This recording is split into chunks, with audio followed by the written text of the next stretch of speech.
If you have ever wondered how people read so many books in a year, these books are the reason I didn't stop. Hi guys, welcome back to Ahil Anandam.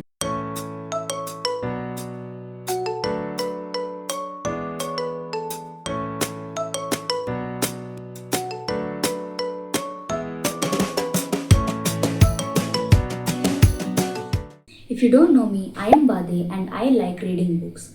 Well, I didn't like reading books before 2025. I used to read some 2 to 3 books a year, but 2025 changed my reading journey. This video is where I talk about the books that shaped my reading journey. Some made me cry, some frustrated me, some surprised me, and some made me fall in love with reading all over again. I'm not reviewing these books professionally, I'm just sharing what they were about and what stayed with me. Let me first tell you my reading goal in 2025. It was 52 books. Yes, you heard it right. I have watched a video saying that reading one book a week in a year, you will be reading experiences of 52 people, and in addition, you will be a little smarter than before. So that's where the reading goal of 52 books came from. And it all started with one book, Amma Konni by Ravi Mantri. This book didn't just make me emotional, it made me want to become a reader. I cried a lot while reading it, and it wasn't just sadness, it felt personal. This was the book that made me want to read more books and genuinely fall in love with reading. This book wasn't just a story for me.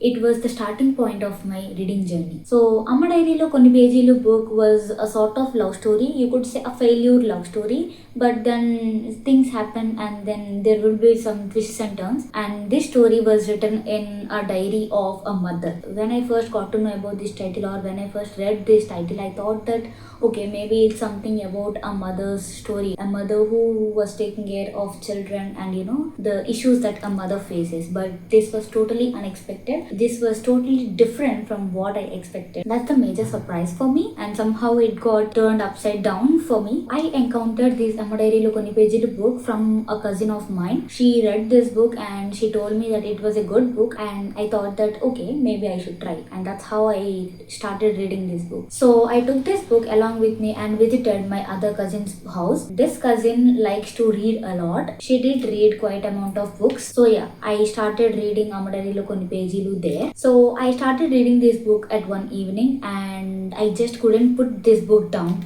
So I wanted to finish the book, and that's how I finished this book in an entire night. Yes, I think I finished it by 5 a.m. in the morning, and I don't know, somewhere at one point it triggered me and I started crying until the end of the book.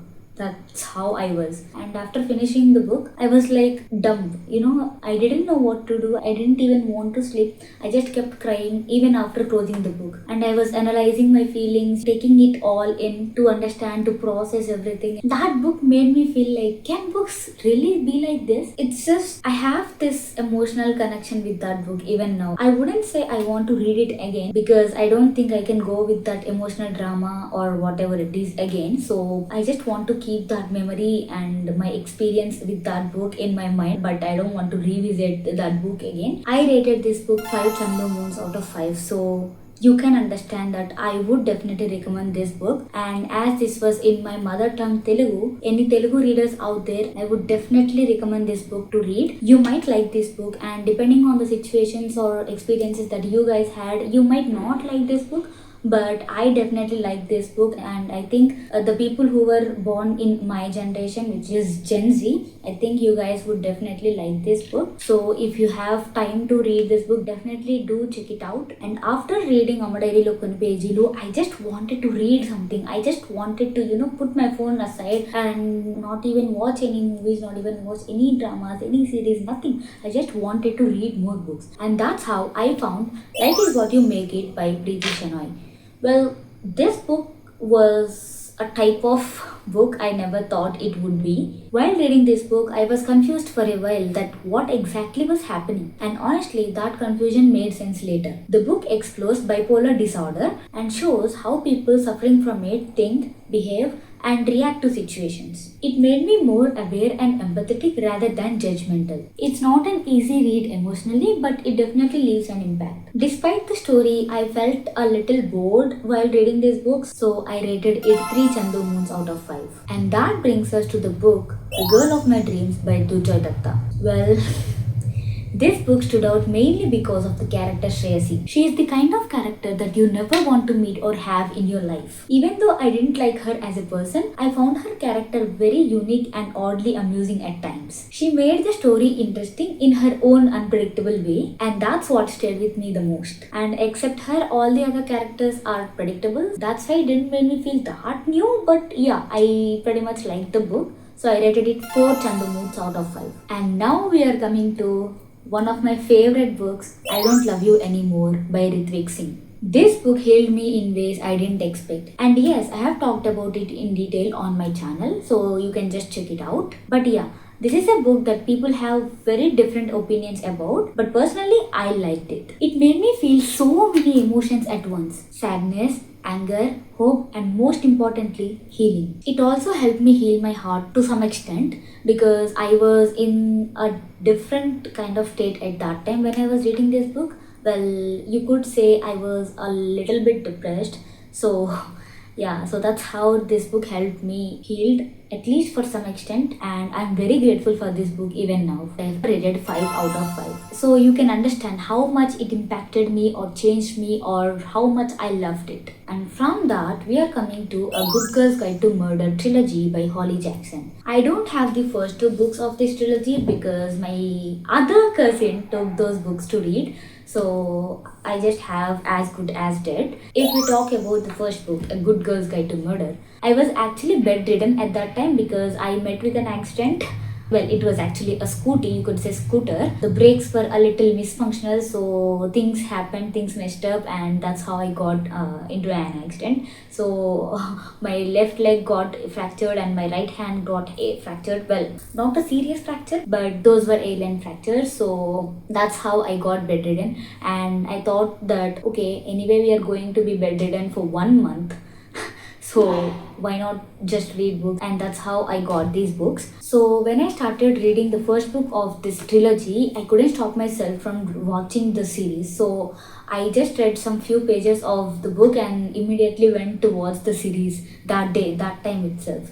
So when I finished the series, I got the idea that how the book was going to be, and I thought that the book would definitely be better, and that's how I continued reading the book and finished the first book. And I was like, wow, like literally wow. I thought like, how can a thriller book be this interesting? And I thought that, okay, maybe when I watched the series, that had an impact on me, and maybe that's why I liked the book. But when I started reading the second book, I was like, okay, this trilogy is actually that worthy and that awesome.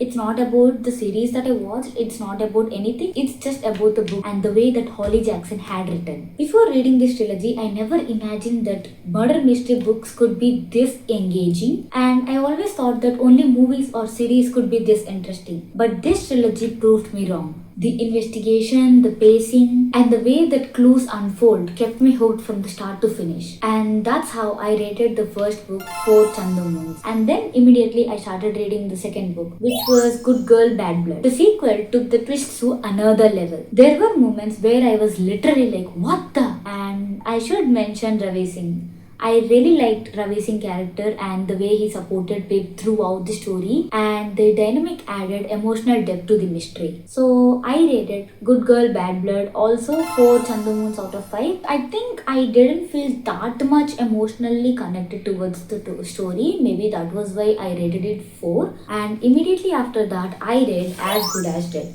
Compared to the previous 2 books, this book felt a little bit slow, but the ending was satisfying. What stood out to me was how realistically the book portrayed trauma and how deeply past events can affect a person's mental state. Overall, it wrapped up the series in a meaningful way. So I rated this book 4 Chandamas out of 5 too.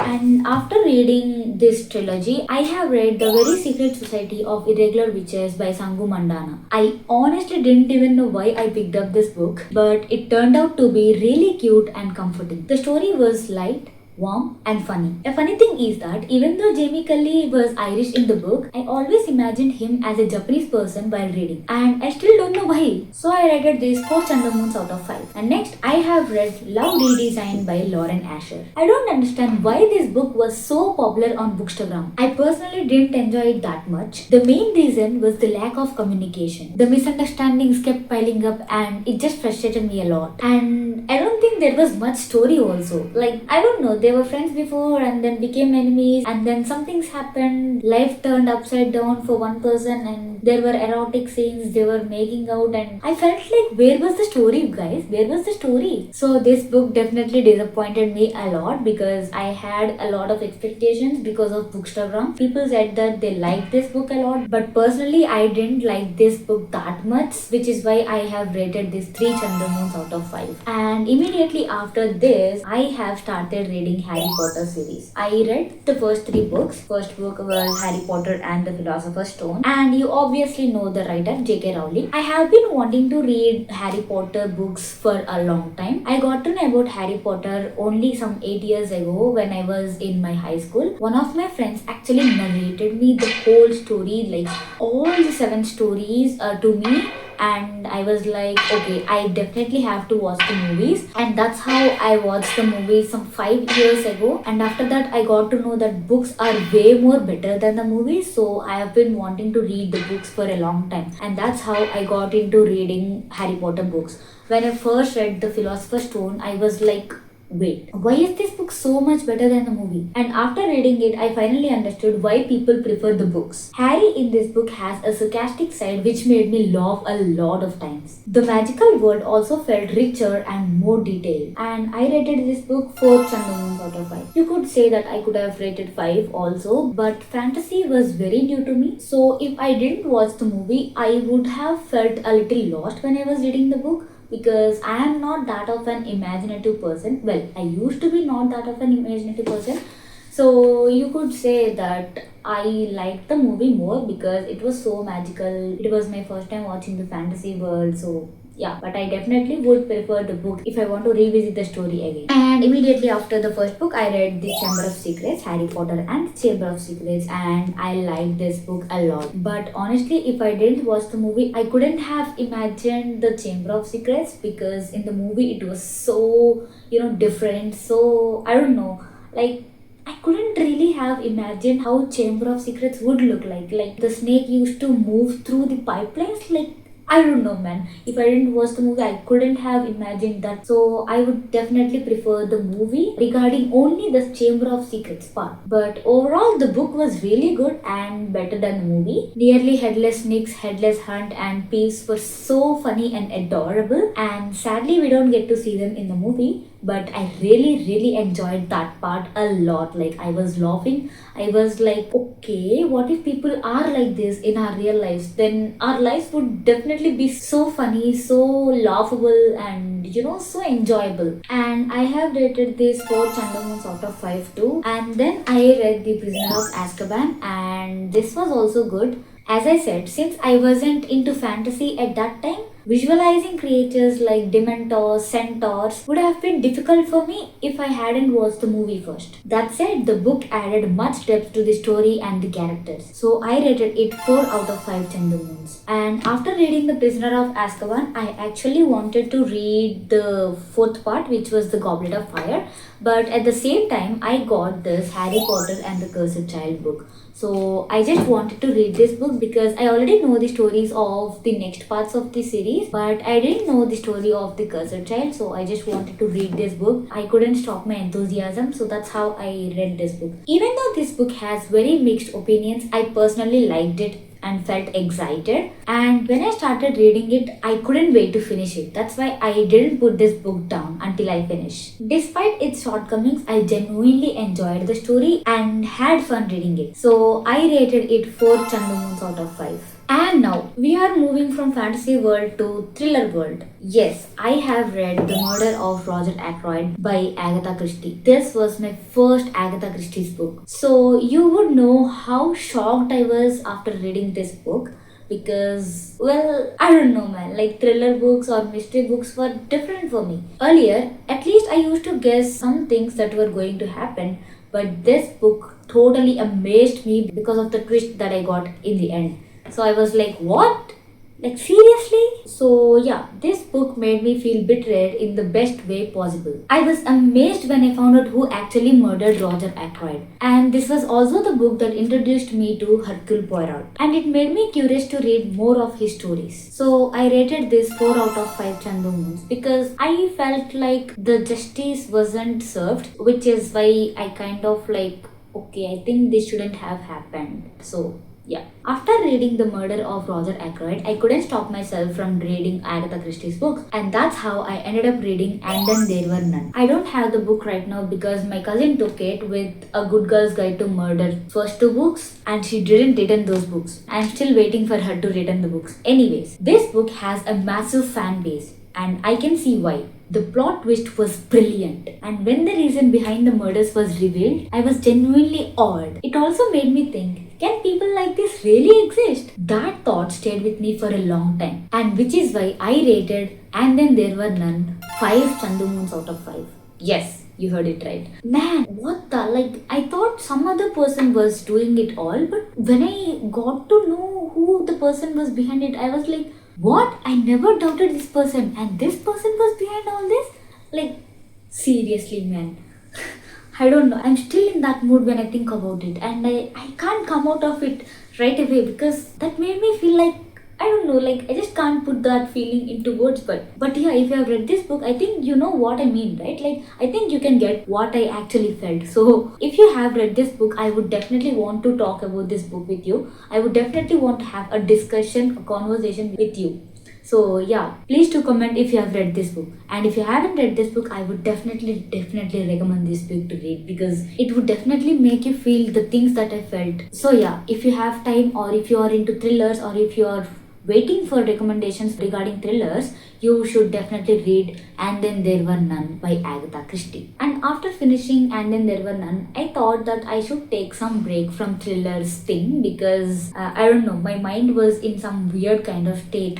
So I just wanted to, come out of that state, and that's why I picked Can We Be Strangers Again by Srijit Chandelia. I have already made a video on this book, so you can just check that out on the channel. This story itself wasn't very new. It felt like a regular familiar story. But one thing changed my reading experience with this book was, while reading it, I imagined someone I know as a protagonist, and that made me giggle a lot while reading. But I think you can guess. So I rated it 4 out of 5 Chandu Moons. As I said, it wasn't very new, but because of my imagination, it made this book a lot more better. And after reading Can We Be Strangers Again, I got again into Agatha Christie's book, which is none other than Murder on the Orient Express. Yes, another Hercule Poirot story. This book was very interesting, and I never expected the story to unfold the way it did. Through this book, I realized that Hercule Poirot is actually a good person, not just a brilliant detective. I started liking him more because of how he investigates, and also the way he understands the situation and also understands the reason behind things, and that just melted me. Like, I don't know, man, like, yeah, I just like this person. I watched the movie immediately after finishing the book, and it was good too. So I rated it 5 Chandu Moons out of 5. Yes, the plot twist was never expected, and as usually, Agatha Christie surprised me. So yeah. And then I have read Adultery by Paulo Coelho. You guys know about Paulo Coelho from The Alchemist, right? Well, I didn't read that book yet, but I thought that, okay, this writer is very famous, so I think this book would also be good. And for your information, I didn't buy this book. I encountered it in one of my father's books, so please don't judge me. Anyways, I have already made a separate video on this book, so if you want, you can check it out. But one thing I strongly felt after reading this book is how important honest conversations are in relationships. If people communicate openly, so many problems can be avoided. So I rated this 3 Chandu Moons out of 5. I think I have rated this book earlier as 2.5. Well, I'm rounding it off, so now it is 3 Chandu Moons. And then I read Shatter Me by Tahra Mafi. This book was frustrating at times because it focused a lot on one person's feelings while the story didn't move forward much. But at the same time, it felt new and interesting. It really shows how confident Tahra Mafi was about her series and her writing style. So I rated this 4 Chandamoons out of 5. I think I have rated this 4.5 Chandamoons in my other video, but I don't feel like I have liked it that much. So now I am sticking with 4. And then I have read Twisted series. I have already talked about this series earlier, but as for the synopsis, this series revolves around 4 interconnected love stories, each focusing on intense relationships filled with obsession, trauma, ambition, and emotional healing. Each book follows a different couple, but all the characters are connected through friendship and shared history. The series explores dark romance, moral grey characters, and how love can be both destructive and healing. I have rated Twisted Love 2.5 Chandamoons out of 5 earlier, but now I am rounding it off to 3. And then I rated Twisted Games 3 Chandamoons out of 5. I rated Twisted Hate 2.5 Chandamoons out of 5 earlier, but now I am rounding it off to 3 again. And then for Twisted Lies, I rated it 4 Chandamoons out of 5. After finishing this series, I have continued reading the Shatter Me series, which are the books Unravel Me and Unite Me. These books continue the emotional and psychological journey of the Shatter Me series, diving deeper into the characters' inner struggles, relationships, and the consequences of their choices. So I rated Unravel Me 4 Chandamoons out of 5 and Unite Me 3 Chandamoons out of 5. And then I read The Crash by Frida McFadden. Yes, this was my first Frida McFadden's book, and you would understand how my expectations were. I had heard great things about her writing, so I went in with high expectations, but I was a little disappointed. But one funny thing I learned from this book is that if you light a candle near the chopping board while cutting onions, the candle supposedly absorbs the onion power and stops you from crying. I tried it and I still cried. So I rated The Crash 3 Chandamoons out of 5. The books are piling up. Anyway, and next I read Never Lie by the same author, Frida McFadden. This book worked well as a book, but I don't think it would work well if adapted into a movie. Some books are better experienced through reading, and this felt like one of them. So I rated this 5 Chandamoons out of 5. Yes, I liked it so much. And then I read Days at the Morisaki Bookshop by Satoshi Yagisawa and translated by Eric Ozawa. I know this book was loved by so many people out there, and I heard great things about this book, but I don't know what happened to me. When I was reading this book, I took so many breaks. I mean, I was traveling, I was going from here and there, there were a lot of things happening in my life. So I read this book taking so many breaks in between, which is why I think that I couldn't delve deeper into this book. I mean, in an emotional way, and I don't know, I couldn't get that much connected with this book, but it was a good read and it did explore some things usually people go through. It tells us about how we should take break from our life sometimes, which will eventually give us a better way of understanding life and to see life in a different and new perspective. So because of my experience, I rated this book 3 Chandamoons out of 5, but maybe other people liked it more. So this is only based on my experience I'm rating this book, but I would definitely like to read this book again and feel connected to it the way people are getting connected to it. These were the first set of books I read in 2025. Some made me emotional, some entertained me, and some taught me more about myself as a reader. I think the video is already a lot longer than I expected, so I'm ending this video with these books for now, but the party is coming soon, where I'll talk about the rest of the books and how my reading taste evolved. Let me know in the comments if you have read any of these books, and if you love book conversations, book talks, book reviews, book hauls, and different things about books, this channel might be for you. So go and subscribe the channel and hit that bell icon to get new notifications. And trust me, the books in part 2, I did not expect to love some of them. So stay tuned. Let's meet in the next video. Sarve Jana Sukhino Bhavantu, Sarve Srujana Sukhino Bhavantu.